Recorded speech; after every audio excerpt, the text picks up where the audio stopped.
We're having a heat wave. Well, we will be.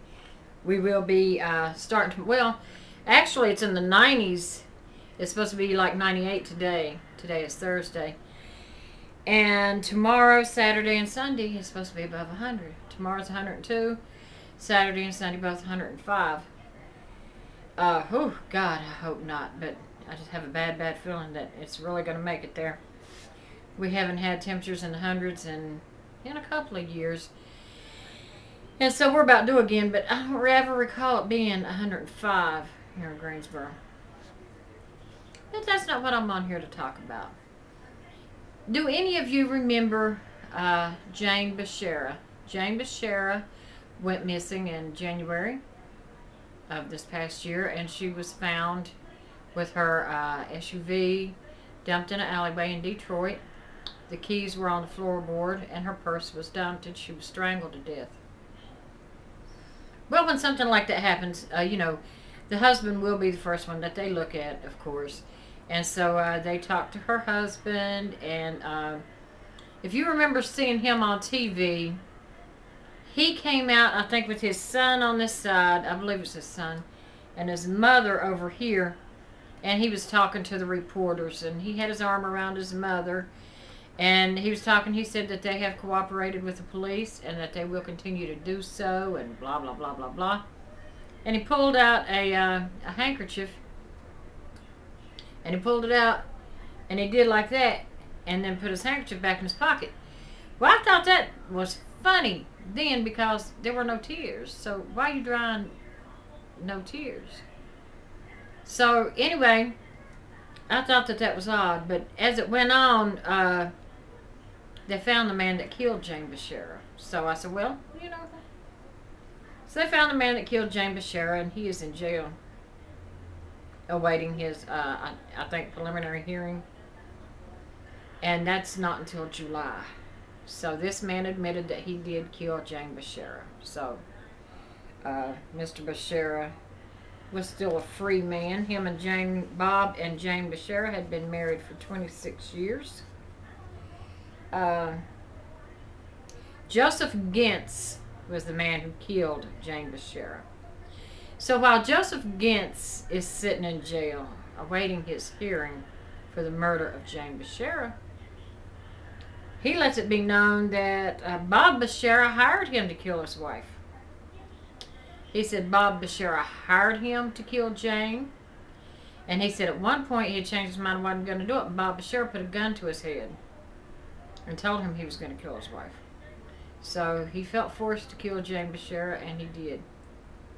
And he did admit his part in it. And said that Bob Bashara hired him as a hitman.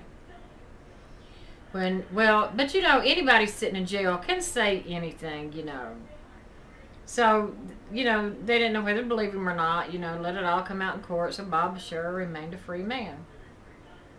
Well, Bob Bashara just, couldn't, I guess, felt like he couldn't take the chance that it go to court and get out, something like that. So Bob Bashara hired another hitman. He hired this hitman to go inside the jail and kill Joseph Gentz. So basically, Bob Bashara hired a hitman to kill the hitman he hired to kill his wife. So when Bob Bashara was in the middle of hiring this hitman to kill the hitman that he hired to kill his wife, he was telling that hitman everything. Bob Bashara is, how was it they put it? A real estate mogul, and he's got money. He owns apartment buildings. He owns a lot of real estate, so he's a very, very wealthy man. So he was telling this hitman everything, but the hitman was an undercover cop. So therefore, now they know it all. So Bob Bashara was arrested for solicitation of murder, and he is being held in jail with a $15 million bond. They said if he does make bond, like I said, he's got money, he might make that bond. If he, I think they said that this was, the bond was a cash bond. So I'm not sure how all that works. If you only have to have so much percent, like with a bail bondsman or whatever, I'm not sure how none of that works. But anyway, and they said if he does make bond, that he will have to surrender his passport and his driver's license and wear a tether. So we'll see about that. But now, if he does get out, what's going to stop him from hiring another hitman to kill the informant or the undercover cop? What's going to stop him from doing that? Nothing, because money talks. So I don't think they should grant him a bond. So Bob Bashara hired a hitman to kill the hitman that he hired to kill his wife. Now, how strange is that? That's just very strange. Oh, also, Bob Bashara also had a mistress. And now this mistress is afraid of Bob. She said he was, of course they've split up. She said he's very controlling. And that at times she feared for her life. And now she fears for her life. Some of the people that knew Bob said that he was a very controlling man and it was either his way or no way. Some speculate that maybe Jane Bashara found out about the mistress and was going to leave Bob and he had her off.